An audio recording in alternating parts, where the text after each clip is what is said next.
Olá pessoal, tudo bem com vocês? Nesta nossa aula vamos tratar aqui de um assunto muito interessante onde ele nos fala sobre as propriedades das raízes. Aqui nesse caso, logicamente, estaremos tratando das raízes de uma equação de segundo grau completa, onde a propriedade aqui no caso é a que vai envolver a soma e o produto dessas raízes, onde essas propriedades se localizam também dentro das relações de Girardi, tá? Então vamos supor, eu tenho uma equação de segundo grau qualquer. Uma equação de segundo grau, ela pode ter até duas raízes diferentes. Por que até? Porque de repente, dependendo da composição da tua equação de segundo grau, você pode não encontrar nenhum tipo de raiz, você pode encontrar duas raízes iguais, onde, sendo as duas iguais, automaticamente a gente só vai considerar uma delas, ou de repente ainda você pode encontrar duas raízes diferentes, tá? Então nós temos essas três possibilidades,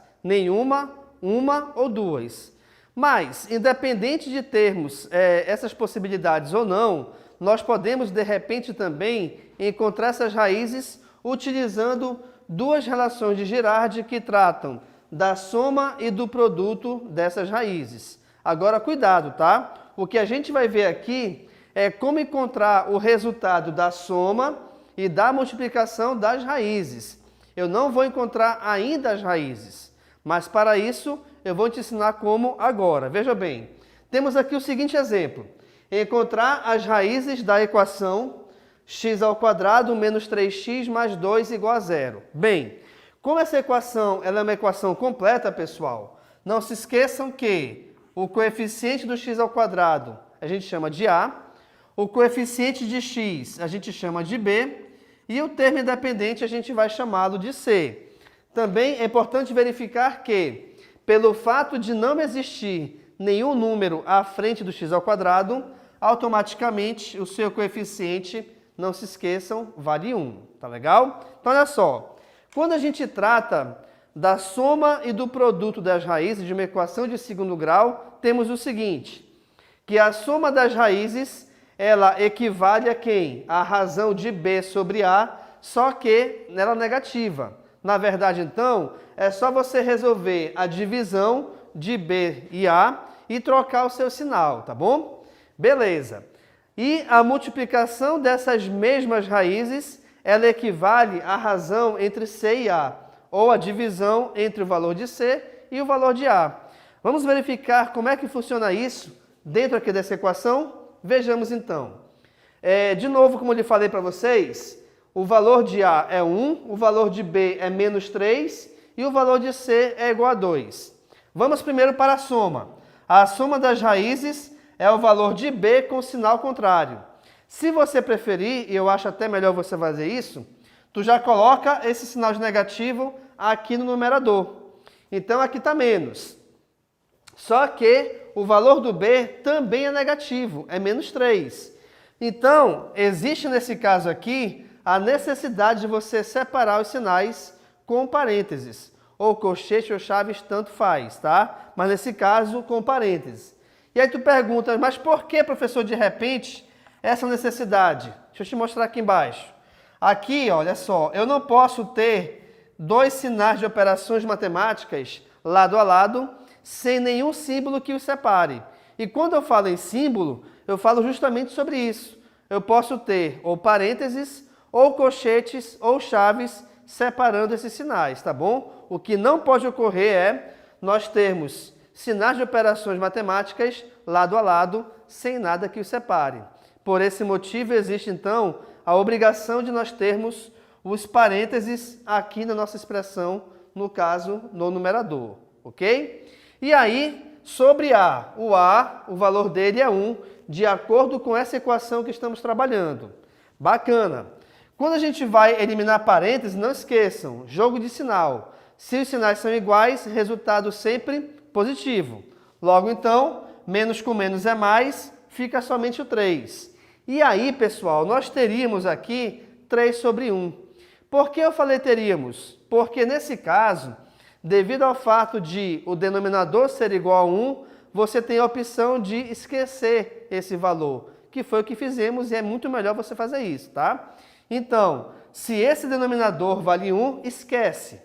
Vai ficar somente com o numerador, cujo resultado é 3. Beleza. Vamos agora para a multiplicação. A multiplicação ela equivale à razão entre o valor de C e o valor de A. Lembrando, estamos trabalhando com essa equação aqui, tá? Então, aqui nessa equação, o valor de C é 2 positivo, então fica 2 em cima, e o valor do A é 1, então fica 1 embaixo. E 2 dividido por 1 é 2. Vamos aqui, olha só. Obviamente, apenas considerando os naturais. O que isso quer dizer? Eu estou trabalhando aqui, então, esses elementos, tá? Onde os resultados são números naturais. Mas cuidado, a gente está considerando naturais como resultado dessas operações. Mas pode ser que, de repente, também, nós tenhamos aqui operações negativas, com resultados negativos, aliás. E aí, além dos naturais, também iremos considerar os valores inteiros. Perfeito? Vamos lá, então, olha só. Quando a gente acha esses dois resultados, o que eu estou querendo, então? Eu estou querendo, primeiro, dois números inteiros que multiplicados resultam em 2, que foi o valor que nós achamos nessa relação aqui de baixo, assim como também eu quero dois números inteiros que somados resultam em 3, que foi o valor que nós achamos aqui nessa operação aqui em cima. Então, pessoal, o que eu estou te mostrando aqui? Estou te mostrando que 3 e 2 não são as raízes da equação. Esse 3 e o 2 são os números que a gente tem que se basear. Como assim? Vamos lá. Olha só, a soma foi igual a 3, não é isso? E a multiplicação foi igual a 2. E aqui sim, aqui depois que você faz isso, para que você determine esses valores, aí tem que ir por suposição. Então vamos pensar em dois números cuja soma seja igual a 3, e esses mesmos números, quando a gente somar, aliás, vamos mudar. Eu tenho que pensar em dois números quando eu somar esses valores, eu tenho resultado igual a 3, e quando eu pegar esses mesmos valores, a multiplicação entre eles tem que ser igual a 2. Então, é fácil percebermos que esses números são 1 e 2. E aí, por que vai ser 1 e 2? Porque 1 mais 2 é 3 e, ao mesmo tempo, 1 vezes 2 é 2. Logo, então, o que a gente consegue perceber aqui? Que o que tem que satisfazer essas duas possibilidades são os mesmos valores numéricos, tá? Eu não posso, de repente, pegar dois números diferentes para a soma e pegar pelo menos um diferente para aqui a multiplicação. Isso não pode ser feito, tá? Obrigatoriamente, são os mesmos números para a soma e para também a multiplicação. Quando a gente acha esses resultados que eu coloquei aqui em rosa, o que isso quer dizer? Quer dizer que, portanto, vou até colocar aqui, ó, portanto, o conjunto verdade dessa equação equivale a 2 e 3.